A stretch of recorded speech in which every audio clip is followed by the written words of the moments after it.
ଚାଣକ୍ୟ ନୀତି ଅନୁଯାୟୀ ବର୍ତ୍ତମାନ ଯୁଗରେ ଅର୍ଥ ହେଉଛି ଏକ ପ୍ରମୁଖ ଉତ୍ସ। ଯେଉଁ ବ୍ୟକ୍ତି ପାଖରେ ଟଙ୍କା, ସୁଖ ଓ ସମୃଦ୍ଧତା ଅଛି, ସେ ତାଙ୍କ ଜୀବନରେ ଖୁସିରେ ରହିଥାନ୍ତି। ଚାଣକ୍ୟ ଲକ୍ଷ୍ମୀଙ୍କୁ ଧନର ଦେବୀ ବୋଲି ବର୍ଣ୍ଣନା କରିଛନ୍ତି।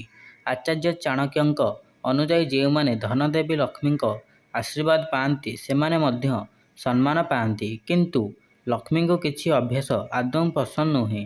ତେଣୁ ଆପଣଙ୍କୁ ଏହି ଅଭ୍ୟାସରୁ ଯଥାଶୀଘ୍ର ମୁକ୍ତି ପାଇବାକୁ ହେବାକୁ ପଡ଼ିବ। ଚାଣକ୍ୟ ନୀତି ଅନୁଯାୟୀ ଜଣେ ଅଳସୁଆ ଲକ୍ଷ୍ମୀଙ୍କ ଆଶୀର୍ବାଦ ପାଏ ନାହିଁ। ଜଣେ ଅଳସୁଆ ବ୍ୟକ୍ତି ଲାଭ ପାଇଁ ସୁଯୋଗରୁ ବଞ୍ଚିଥାଏ। ଚାଣକ୍ୟଙ୍କ ଅନୁଯାୟୀ ଅଳସୁଆ ଏପରି ଏକ ବିଘ୍ନ ଯେ ଜଣେ ଲକ୍ଷ୍ୟ ବ୍ୟକ୍ତିଙ୍କ ପ୍ରତିଭାକୁ ନଷ୍ଟ କରିଦେଇଥାଏ। ତେଣୁ ଆମେ ଏଥିରୁ ଦୂରେଇ ରହିବା ଉଚିତ। ଅଳସୁଆ ସଫଳତା ପାଇଁ ଏକ ପ୍ରତିବନ୍ଧକ। ଏହା ଲକ୍ଷଣଠାରୁ ଦୂରେଇ କରିଦେଇଥାଏ। ଏହିପରି ଲୋକ କଦାପି ସଫଳତା ପାଆନ୍ତି ନାହିଁ।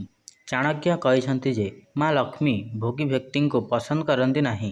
ଲୋଭ ଏକ ଖରାପ ଅଭ୍ୟାସ ମଧ୍ୟରୁ ଅନ୍ୟତମ। ଯେଉଁମାନେ ଲୋଭୀ ସେମାନେ ସର୍ବଦା ଅସୁବିଧାରେ ପଡ଼ନ୍ତି ଓ ମାନସିକ ଶାନ୍ତିଠାରୁ ଦୂରେଇ ରୁହନ୍ତି। ଏପରି ଲୋକ କଦାପି ଖୁସି ହୁଅନ୍ତି ନାହିଁ। ସେମାନେ ଅସନ୍ତୁଷ୍ଟ ରୁହନ୍ତି। ସେମାନେ ଅନ୍ୟମାନଙ୍କ ଅଗ୍ରଗତିକୁ ନେଇ ସର୍ବଦା ଅସନ୍ତୁଷ୍ଟ।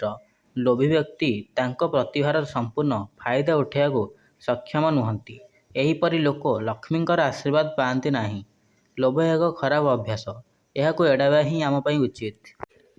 ଚାଣକ୍ୟ ନୀତି କହୁଛନ୍ତି ଯେ କେହି କେବେ କ୍ରୋଧିତ ହେବା ଉଚିତ ନୁହେଁ। ଯେଉଁମାନେ କ୍ରୋଧିତ ହୁଅନ୍ତି ସେମାନଙ୍କୁ ମା ଲକ୍ଷ୍ମୀ ପସନ୍ଦ କରନ୍ତି ନାହିଁ। କ୍ରୋଧ ଏକ ଏପରି ବିଘ୍ନ ଯାହାଦ୍ୱାରା ଜଣେ ବ୍ୟକ୍ତି ଭଲ ଓ ଖରାପ ମଧ୍ୟରେ ପାର୍ଥକ୍ୟ ଭୁଲିଯାଏ। କ୍ରୋଧିତ ବ୍ୟକ୍ତିଙ୍କୁ କେହି ପସନ୍ଦ କରନ୍ତି ନାହିଁ। କ୍ରୋଧରେ ଜଣେ ବ୍ୟକ୍ତି ଏକ ଭୁଲ ପଦକ୍ଷେପ ନେଇଥାଏ, ଯେଉଁଥିପାଇଁ ତାଙ୍କୁ ମଧ୍ୟ ଗମ୍ଭୀର ଅସୁବିଧାର ସମ୍ମୁଖୀନ ହେବାକୁ ପଡ଼େ। ମଣିଷ କ୍ରୋଧିତ ହେବା ଉଚିତ ନୁହେଁ। ସମସ୍ତେ ଏଥିରୁ ଦୂରେଇ ରହିବା ହିଁ ଉଚିତ।